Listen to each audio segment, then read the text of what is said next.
Let's talk about some practical considerations that come up when we think about secession. We look at the history of political consolidation. We go in Europe from thousands of independent territorial units to just a few dozen today. As Hans Hoppe has pointed out, in the second half of the 17th century, Germany was made up of 234 countries, 51 free cities, and 1,500 independent knightly manors. By the early 19th century, all three had fallen below 50. And then, of course, by 1871, we get German unification.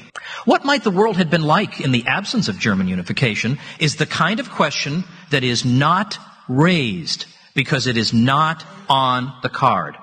The card says that centralization is a progressive force. So you don't think about contrary to fact scenarios that deny centralization occurred.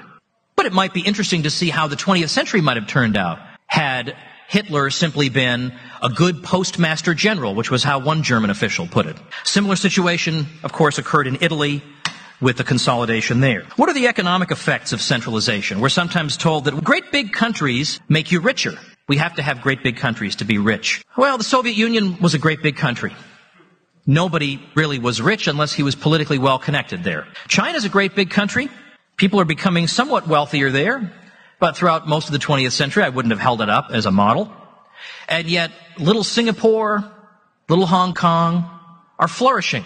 There is no connection between size and economic prosperity. It has to do with the policies pursued by the governments of those areas. And the more territorial units you have, the more pressure there is on the political leaders of these places not to oppress the public, because the power of exit is very easy when there's another political unit right next door. It's easy to go there.